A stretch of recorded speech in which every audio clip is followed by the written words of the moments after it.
हिसाब दो। अरे उमर साहब, आप कौन होते हो हिसाब मांगने के लिए? Who are you?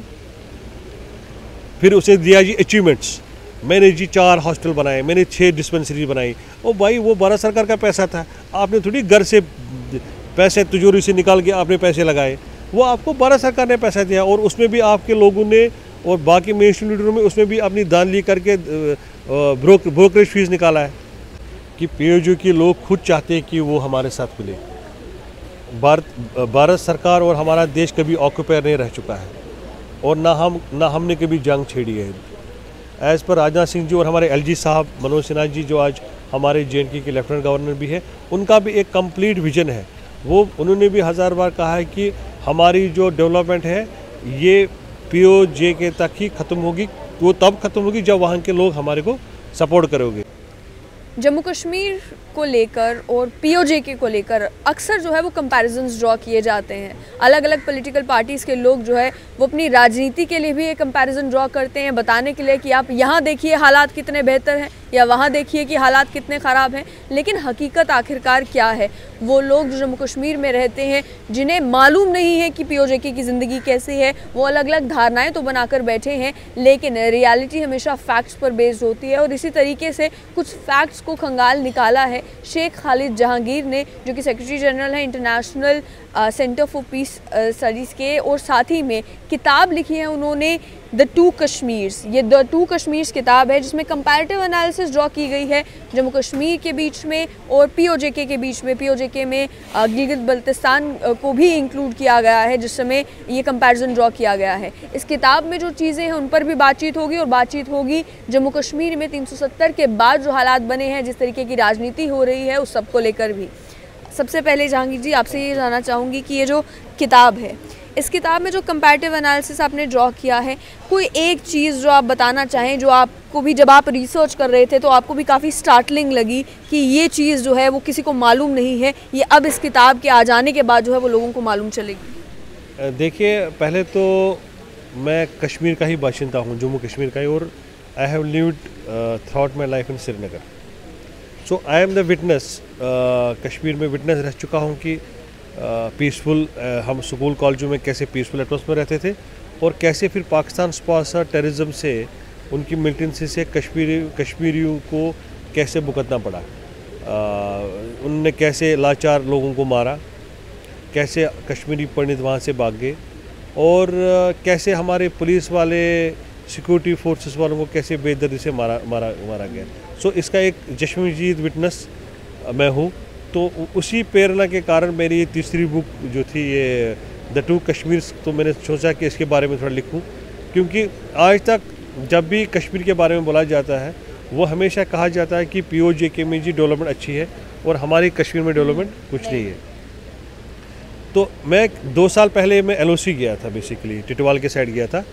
टिटवाल के साइड मैंने देखा कि मुझे जो वहाँ गाँव वाले मिले, सारे लड़के वड़के मिले, यूथ स्टूडेंट्स मिले, उनने मुझे कहा कि खालिद भाई, हम because you are affiliated with the BJP and हमारे इस साइड में, एलओसी के साइड में रोड नहीं है, हमारा कच्चा रोड है। लेकिन अगर आप पीओके की तरफ देखोगे, पीओजे की तरफ देखोगे, वो उन्होंने मुझे रोड दिखाया। कहा देखिए खालिद भाई, इनका मैकडेमाइज रोड है, लेकिन हमारे पास रोड ही नहीं है। हमारे पास मेंटेन करती है आर्मी वाले रोड, लेकिन स्टेट गवर्नमेंट और यूटी गवर्नमेंट का कोई इसमें हेल्प आता ही नहीं है। तो मुझे परेशानी होगी। मैंने आर्मी अफसर से बात की वहाँ की, मैंने बोला सर मुझे पता है you are developing this patch of work for your own vehicle, लेकिन एलओसी में क्रॉस करती है पीओजे के साइड में इतना अच्छा रोड क्यों वो हमेशा गाड़ी उनकी चलती रहती है, बड़े देसी वेरी मैग्नेमाइज रोड। उससे वो खुद परेशान हो गए। उसने बोला even I have a new posting here, so मुझे भी इसकी रियलिटी पता नहीं है। उसके बाद मैं थोड़ा फॉरेन टूर करने गया। उसके बाद मैं थोड़ा सा कज़ाकिस्तान और उज़्बेकिस्तान की तरफ चला गया। तो कज़ाक उज़्बेकिस्तान बॉर्डर के पास मुझे कुछ पाकिस्तानी मिले। वो बेसिकली अफ़गानिस्तान से आ रहे थे, मुझे मिले। वो पीओजी के थे, वहाँ के लेबरर थे, वो भी रोड बना रहे थे उस साइड। तो मैंने उनसे बात की, मैंने बोला भाई साहब मैं भी कश्मीर का हूँ, तो वो खुश हो गए। तो वो बोला, पहले उन्होंने कोई हमारा कश्मीर में रहने में, वो उसको बोलते हैं मकबूजा हिंदुस्तान कश्मीर। मैंने बोला हाँ मैं हिंदुस्तान का कश्मीर में ही हूँ, आप अपनी सुनाएं। तो उनके साथ दोस्ती होगी। तो मैंने उनको कहा कि उधर का डेवलपमेंट के बारे में थोड़ा बताइए। तो उसमें से एक जो लेबर था, उनका जो इंचार्ज था, वो शायद एलओसी की कोटली साइड का था। तो उसने मुझे कहा कि पिछले 30 साल से हमारे गाँव में ना रोड है, ना हॉस्पिटल है और ना बिजली है। तो मैंने कहा तो हमारे कश्मीर में तो बोला जाता है कि POJK में तो आपके बहुत डेवलपमेंट है, हमारे पास तो कुछ नहीं है। फिर बोला ना ऐसा कुछ नहीं है, वहाँ आर्मी थोड़ा पम्पलेट भेजती है कि कल आपको रोड बनेगा, इनॉग्रेशन होती है, वो फॉरेन फंड खा लेते हैं, अमेरिका से जो फंड आता है या डेवलपमेंट कंट्री से फंड वो खा लेते हैं, खाली पैच वर्क करते हैं, पुराने ओवर को कलर वलर कर जाते हैं पोलो वोलों को, हमने जी लगाया है। तो दिस हाउ द एक्टिविटी। तो उसमें मुझे थोड़ा, उसके बाद मेरा थोड़ा इंटरेस्ट बढ़ गया। इंटरेस्ट बढ़ने के बाद तो मैंने थोड़ा सा इस पर रिसर्च की। जैसे आप बुक पढ़ोगी, इस पर मैंने इस रिसर्च बुक पे ये डिफ्रेंशिएट किया है कि POJK में कितने एजुकेशन कॉलेजेस हैं, कितने हॉस्पिटल्स हैं, कितने एयरपोर्ट हैं, और हमारे कश्मीर में पिछले 70 साल में भारत सरकार ने क्या क्या किया है। ये आपने ऑफिशियल फिगर्स को कंपेयर किया जो POJK की सरकार ने वहाँ से ऑफिशियल फिगर्स निकाली हैं, और फिर जो JNK में ऑफिशियल फिगर्स निकली हैं कि मोर्टालिटी रेट कितना है, हेल्थ सिनेरियो क्या है, एजुकेशनल फैसिलिटीज़ कैसी हैं, या फिर और भी रिसर्च करके आपने अलग अलग किताबों से, अलग अलग रिसर्च पेपर से भी वो फिगर्स ढूंढने की कोशिश की हैं? क्योंकि आप जानते हैं कि भाई सरकारी जो नंबर होते हैं वो कई बार जो है वो तस्वीरें कुछ और दिखाते हैं और हकीकत में तस्वीर कुछ और होती है। इसमें सबसे पहले मैंने सरकारी फिगरों के ऊपर ध्यान दिया है, पाकिस्तान की, जो पाकिस्तान गवर्नमेंट के ऑफिशियल फिगर है। अगर वो हायर भी हो जाते, इसमें हायर लेवल पे भी वो हमारे से बहुत पीछे है, if you see on the government figure.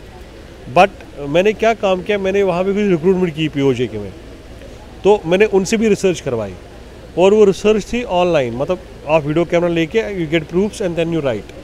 सो ये जो बुक है, इट्स कंप्लीट कम्प्रहेंसिव एनालिसिस। इसमें कोई भी झूठ नहीं है, कोई प्रोपेगेंडा नहीं है। We are not against the people of Pakistan, this book is not against the people of POJK, but publishing this book I have got whole support from the young leadership in the POJK, और कुछ Pakistani journalist ने भी मुझे help किया है इसमें discreetly इस data को लेने में। और इस बुक को मेरे international centre for peace studies ने भी हेल्प किया रिसर्च को थोड़ा एक्सपेंड करने के लिए। और पिछले 10 दिन पहले ही, 15 दिन पहले इस बुक को हमने पब्लिशिंग हाउस में भेज दिया, और फिर कल हमने LG साहब ने इसका इनॉग्रेशन किया। इसकी ये रिसर्च को लेकर मैं जानना चाह रही थी कि कोई स्टार्टलिंग डिफरेंस इस तरीके का आपको दिखा हो, या कोई ऐसा पॉइंट जहाँ पर POJK में जो है वो सिनेरियो हम JNK से बेटर हो, या फिर एक चीज़ देखने को मिली हो कि ये एक एस्पेक्ट है जिसके ऊपर पहले किसी ने ना चर्चा की, ना पहले किसी ने कभी बात की, लेकिन वो आपकी रिसर्च के दौरान कुछ ऐसा निकल कर आया हो? देखिए, POJK के लोगों में एक गम गुस्सा है कि उनको 70 साल में झूठ बोला गया कि इंडियन एडमिनिस्ट्रेटेड कश्मीर जिसको वो कहते हैं, हमारे कश्मीर में डेवलपमेंट नहीं है, वहाँ पे मस्जिदों में नमाज़ पढ़ने नहीं देते हैं, और वहाँ पे जो एक हिंदू माइंडसेट चल रहा है कि मुसलमानों को तंग कर रहे हैं। तो POJK के लोगों को आर्मी, पाकिस्तान आर्मी और ISI ने और उधर की एडमिनिस्ट्रेशन ने दिमाग में डाला है कि जिन्ना की जो 2 नेशन थ्योरी है वही अच्छा है, और कश्मीर भी हमारे साथ एक दिन वापस आएगा। वहाँ की एडमिनिस्ट्रेशन, आर्मी और वहाँ की ISI ने पिछले 70 साल में एक स्टेट पॉलिसी रखी है कि कश्मीर की डेवलपमेंट के बारे में, जम्मू की डेवलपमेंट के बारे में, और यहाँ के लोगों के रहन सहन के बारे में, जो उनकी ग्रोथ है, चाहे वो एजुकेशन हो, हेल्थ केयर हो, एविएशन हो, आपकी क्या इसको बोलते हैं, मेडिकल फैसिलिटीज़ हो, आपके एग्रीकल्चर हो, ऑर्चर्ड्स के बारे में, ये उनकी POJK के लोगों के तक बात नहीं पहुँची। तो दे हैव कटेल्ड दैट। सो उनको, क्योंकि पाकिस्तान को खतरा लगता है कि अगर इस चीज़ों का कंपैरिजन किया जाए और ये मीडिया में आए, जैसे आप भी इंटरव्यू ले रही हो, तो कभी भी ये पाकिस्तान एडमिनिस्ट्रेशन इस चीज़ को गवारा नहीं करेगी। ये न्यूज़, जैसे आप मेरे से इंटरव्यू ले रही हो, ये न्यूज़ POJK के लोग सुने या देखें, क्योंकि जिस दिन ये कंपैरिजन उनके सामने आएगा, मुझे लगता है कि आज के वहाँ के जो POJK के नौजवान हैं, लड़कियाँ हैं जिसे मिला मैं, वो इस नतीजे में पहुँची है कि वो चाहते हैं कि वो भी हमारे ही हिस्सा बने। कल हमारे डिफेंस मिनिस्टर भी गए थे, श्रीनगर गए थे, उन्होंने भी कल यही बताया कि हमारी जो डेवलपमेंट है ये खाली जम्मू कश्मीर तक ही सीमित नहीं रहेगी, ये डेवलपमेंट हमें आप POJK के एरिया में भी लेनी पड़ेगी, क्योंकि we see it POJK is a illegal territory captured by Pakistan. So मुझे लगता है उधर के लोगों को भी, वो भी हमारे अपने लोग हैं, मुझे लगता है कि उनको भी वही फैसिलिटी मिलनी चाहिए जो मेरे को मिल रही है और जो यहाँ मेरे बच्चों को मिलने वाली है। सो मुझे लगता है उसी के हिसाब कोशिश से आपकी है कि कॉन्शियसनेस जगाने की कोशिश की जाए। इसके साथ साथ मैं जानना चाहूँगी कि क्योंकि आप भारतीय जनता पार्टी में भी है, ऐसा तो नहीं है कि इस वजह से आपने ये भी कंपैरिजन ड्रॉ करने की कोशिश की है कि गवर्नमेंट ऑफ इंडिया का क्या तरीका है जम्मू कश्मीर के साथ डील करने का, गवर्नमेंट ऑफ इंडिया की क्या सोच है जम्मू कश्मीर में डेवलपमेंट करने की, और पाकिस्तान गवर्नमेंट की क्या सोच है पीओजेके को लेकर। राजनीतिक पहलू को भी आपने यहाँ पर छेड़ा है, पॉलिटिक्स भी थोड़ी बहुत इस किताब में डिस्कस की है, तो वो क्या आप एक न्यूट्रल, एक लिटरेचर के तौर पर उसे आपने ऑब्जर्व किया है, या उसे आपने एक बायस पर्सपेक्टिव की क्योंकि आप भारतीय जनता पार्टी के साथ हैं, एक नैरेटिव उनका भी है, उसे आपने इसमें प्रोजेक्ट किया है? देखिए, ऐसा कोई शक नहीं है कि मैं बीजेपी का एक मेंबर नहीं हूँ, लेकिन द फैक्ट इज़ कि मेरा जो अपने क्रेडेंशियल्स है लाइफ के, मैंने चाहे वो बीजेपी की कुछ गलतियाँ भी अगर होगी मैं उसको भी छुपाऊँगा नहीं, ना आज छुपाऊँगा ना फ्यूचर में छुपाऊँगा। तो बीजेपी की एफिलेशन एक नेशनल पार्टी की एफिलेशन है मेरे साथ। मैं एक खुद उस फैमिली से आया हूँ कि जिन्होंने कभी भी भारत सरकार से आज तक एक पेनी भी नहीं लिया है अपने प्रूफ क्रेडेंशियल्स के लिए कि मैं हिंदुस्तानी हूँ, मेरे लिए आप गाड़ी दे दो, मुझे हिंदुस्तानी झंडा लगाना है कि मुझे आपको एम्यूनिटीज़ दे दो, जो बाकी कश्मीर लीडरों ने किया है। सो मेरा ये मानना है कि जम्मू कश्मीर खाली एक पॉलिटिकल मिरर से नहीं देखना चाहिए। जम्मू एंड कश्मीर जो है ये एक स्ट्रेटजिकल एरिया है। यहाँ जम्मू आप अगर दिल्ली में करप्शन होती है और कश्मीर की करप्शन में एक डिफरेंसेस है। दिल्ली की corruption is not threat to the national security, but Kashmir corruption is a threat to the national security. Jammu JNK के बाहर जो डायनास्टिक रूल्स हैं, that is not threat to the national security. वहाँ पे एक बैलेंस हो सकता है, वो जैसे प्राइम मिनिस्टर ने भी कहा है कि डायनास्टिक वाद जो है ये देश के लिए खतरा है। I to the line of prime minister dynast, उसका ये कहना था कि केरला, तमिलनाडु, मध्य प्रदेश की डायनास्टिक जो लीडरशिप है वो उतना खतरनाक नहीं है जितना जम्मू एंड कश्मीर की डायनास्टिक राजनीति है, because it is dynasties in Kashmir works against the national interest. So being in BJP and being as a political activist, I think we should try and oppose every dynast who is mushrooming in Kashmir, oppose corrupt leadership in Kashmir, and we should make them blacklisted ताकि लोगों को भी पता चले कि कश्मीर में politics ठीक है लेकिन national interest is supreme. Sheikh साहब, secretary general of international centre for peace studies के, इस हवाले से भी आपसे समझना चाहूँगी कि जो भारतीय जनता पार्टी के लीडर्स कई बार कहते हैं कि हमें पीओजेके वापस लाना है, हम पीओजेके को वापस लाएंगे, क्या आज के समय में इंटरनेशनल फोरा को भी ध्यान में रखते हुए और जहाँ पर आपकी ऑर्गेनाइजेशन है वो पीस स्टडीज़ की बात करती है, क्या ये मुमकिन है कि किसी तरीके से पीओजेके को वापस जो है वो जम्मू कश्मीर के साथ लाया जा सके, या किसी हमला करके या किसी तरीके से अटैक करके जो है वो पीओजेके को वापस जम्मू कश्मीर के साथ जोड़ा जा सके? देखिए, इसमें कल हमारे डिफेंस मिनिस्टर राजनाथ सिंह में श्रीनगर ने एक स्टेटमेंट भी दिया है कि पीओजेके लोग खुद चाहते हैं कि वो हमारे साथ मिले। भारत सरकार और हमारा देश कभी ऑक्यूपायर नहीं रह चुका है और ना हमने कभी जंग छेड़ी है। एज़ पर राजनाथ सिंह जी और हमारे LG साहब मनोज सिन्हा जी जो आज हमारे JNK के लेफ्टिनेंट गवर्नर भी है, उनका भी एक कंप्लीट विजन है।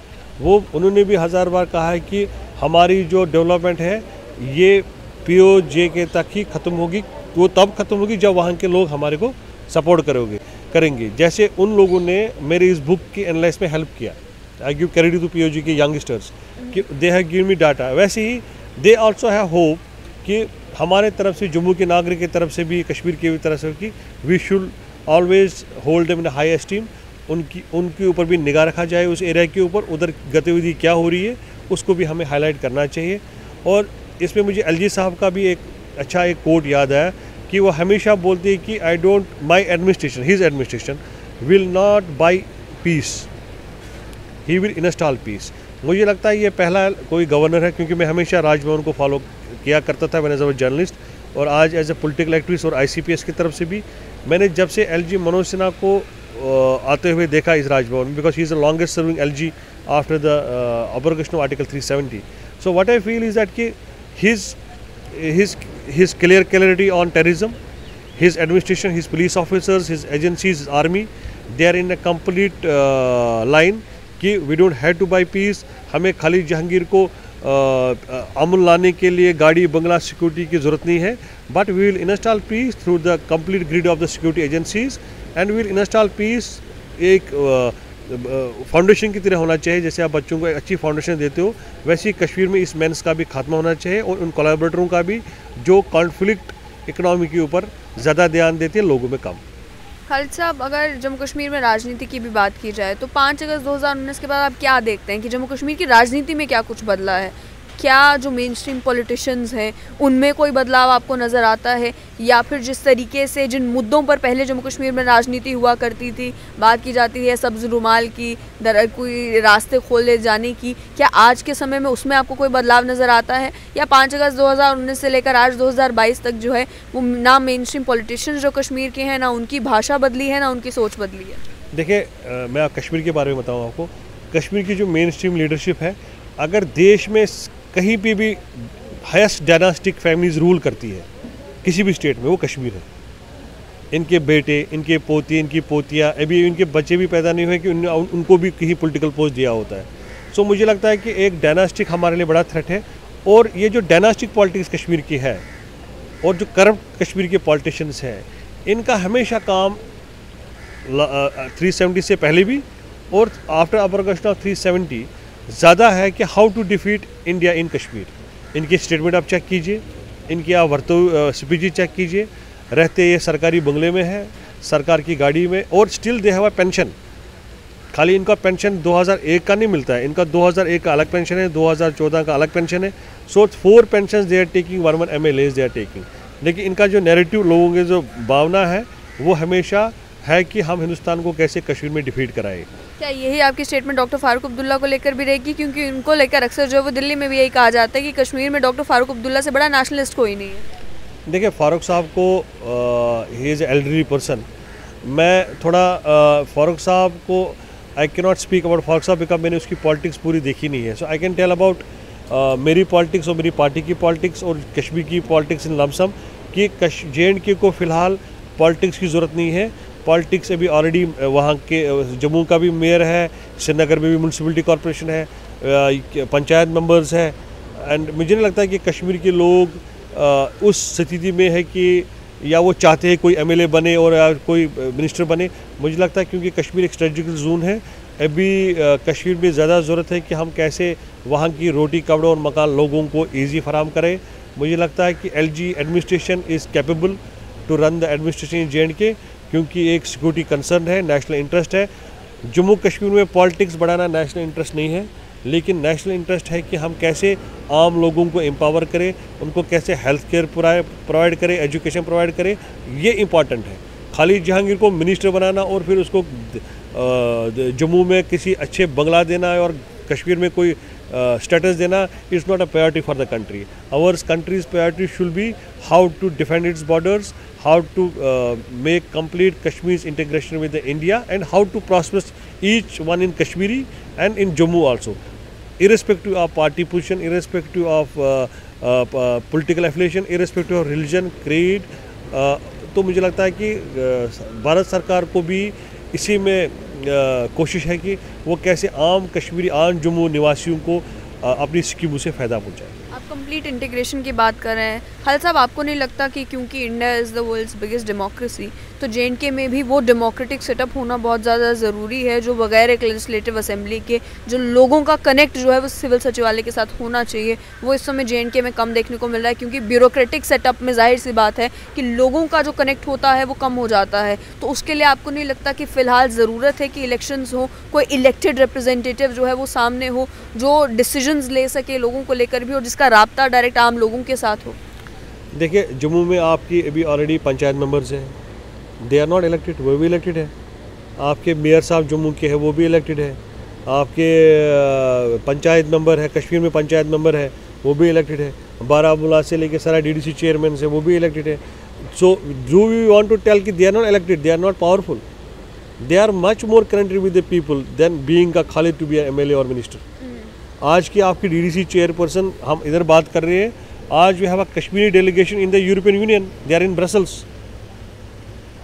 तो फिर वो डेमोक्रेसी नहीं है कि एक कश्मीरी औरत जो बारामूला की DDC चेयरमैन है या लंगेट से कोई लड़का है, वो अभी ब्रसल्स में यूरोपियन पार्लियामेंट के साथ खिताब कर रहा है, वो भी तो डेमोक्रेसी है।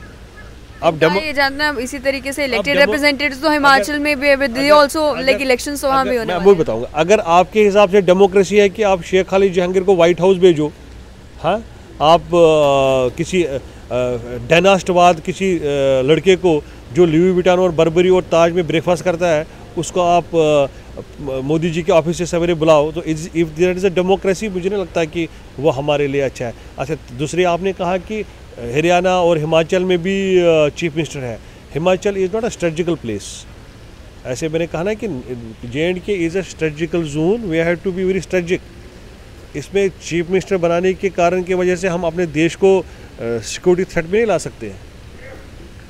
इसमें हमारे लिए लोगों की सिक्योरिटी पहले देखनी है, इंडिविजुअल की सिक्योरिटी नहीं देखते हैं। इंडिविजुअल कैसे प्रॉस्पेक्ट करेगा, उसको कैसे हम अमीर बनाएंगे, वो इज़ नॉट फॉर J&K की एक क्लियरिटी क्लियर है सरकार की कि यह हमारा एक यहाँ पे हमें 70 साल में बहुत गलतियाँ हुई है, पिछले सरकारों ने की है, आज से कोई गलती कम नहीं होनी चाहिए।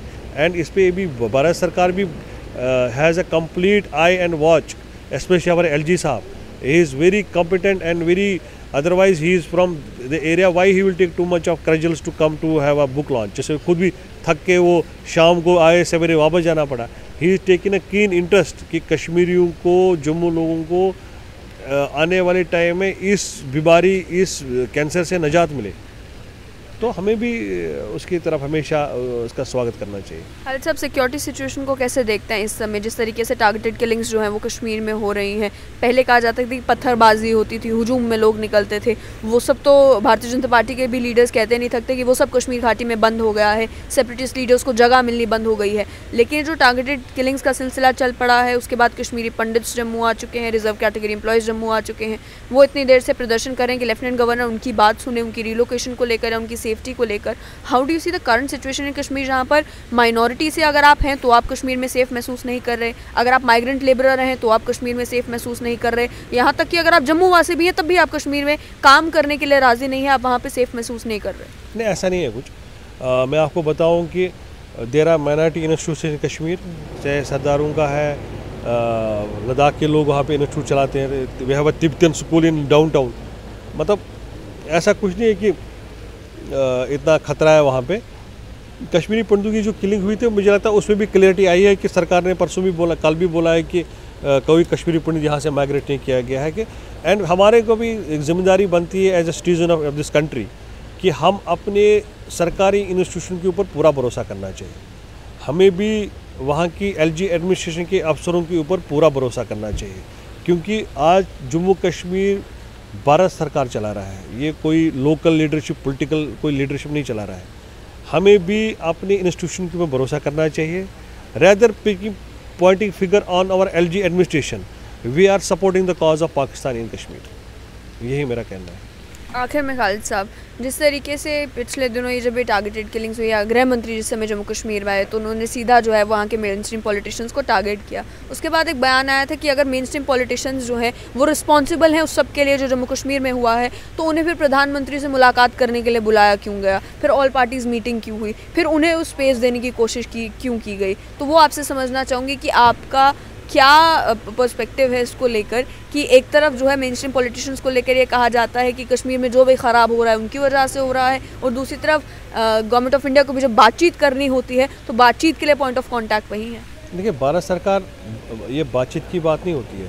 This is the beauty of democracy कि आपकी विचारधारा अलग हो सकती है, लेकिन आप देश के प्रधानमंत्री के साथ मिल भी सकते हो। मतलब इसमें आने में और जाने में मुझे लगता है ये अलग बात है। मतलब अब वो उनने क्या खराबी की है वो तो भारत सरकार को सब लिखा पड़ा है।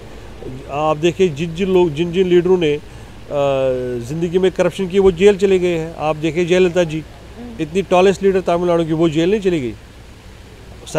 सरकार की एजेंसीज़ को दायित्व है कि वो जो भी कोई गलत काम करे उसको एक कानूनी हिसाब से इनको भी सज़ा मिलती है।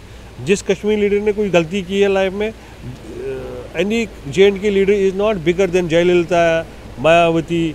Even our Prime Minister has been grilled by agencies. Our Home Minister has been grilled by agencies. तो मैं बोलूँगा जी, मैं उनसे बड़ा हूँ। वोट तो हम लाते नहीं हैं। 1200 वोट पे हम कैबिनेट मिनिस्टर बन चुके हैं कश्मीर में, और फिर 6 गाड़ियाँ लेके and then we dictate terms की Modi ji should give us answer. Modi ji's answer will be asked by his own constituency. First Kashmir leaders को अपनी कंस्टिट्यूंसी के अपने लोगों से हिसाब देना चाहिए, फिर दिल्ली की बात करनी चाहिए. परसों मैंने देखा कि उमर साहब बोल रहे थे कि आपने जी बोला जी ये इधर कौन सी डेवलपमेंट आई है, मुझे हिसाब दो. अरे उमर साहब, आप कौन होते हो हिसाब मांगने के लिए? Who are you? फिर उसे दिया जी अचीवमेंट्स. मैंने जी 4 हॉस्टल बनाए, मैंने 6 डिस्पेंसरी बनाई. ओ भाई, वो भारत सरकार का पैसा था, आपने थोड़ी घर से पैसे तिजोरी से निकाल के आपने पैसे लगाए. वो आपको भारत सरकार ने पैसा दिया और उसमें भी आपके लोगों ने और बाकी मेन स्ट्रीम लीडरों में उसमें भी अपनी दान ली करके ब्रोकरेज फीस निकाला है. It is not your pocket money. And who are you to tell prime minister, government of India, what you have done? Who are you? Who has given the right to tell? You tell me what you have invested from your pocket. If you have invested something in your pocket, show to the people. Ki I have done this school, I have brought this college, I have got this hospital, my contribution is this. So whatever fund it has come, in J&K it has come from the New Delhi. I have not sold my land or my house for my own constituency. So raising questions and making people fool, they are themselves making fool. बहुत बहुत शुक्रिया. तो आपने सुना कि ये थे मेरे साथ शेख खालिद जहांगीर, जिन्होंने अपनी किताब को लेकर भी बात की. ये किताब है द 2 कश्मीर्स, और इससे पहले भी इन्होंने 2 किताबें लिखी हैं. Why article 370 had to go and they snatched my playground, जिसमें बात की कश्मीर को लेकर. और इस 2 कश्मीर्स में कंपैरिजन ड्रॉ किया गया है जम्मू कश्मीर और पाकिस्तान ऑक्यूपाइड जम्मू कश्मीर के बीच में, जिसमें हर एक एस्पेक्ट, चाहे वो हेल्थ हो, एजुकेशन हो, पॉलिटिक्स हो, इकोनॉमिक्स हो, सभी को लेकर बातचीत की गई फैक्ट्स एंड फिगर्स के बेसिस पे. और ये दर्शाने की कोशिश की गई है कि पाकिस्तान की सरकार पीओजे में डेवलपमेंट को लेकर कितनी सीरियस है, और वहीं भारत सरकार जो है वो जम्मू कश्मीर में डेवलपमेंट को लेकर कितना ध्यान दे रही है, क्या क्या कोशिशें कर रही है. एक कोशिश इन्होंने कहा ये है कि जो कॉन्शियसनेस है लोगों की वो जागे और उन्हें भी मालूम चले कि आखिर वो जिस हालात में रह रहे हैं वो उनके लिए बेहतर है, या जिसके वो ख्वाब देख रहे हैं कि वहाँ पर हालात ऐसे हैं, वहाँ पर हालात वैसे हैं, वो बेहतर है.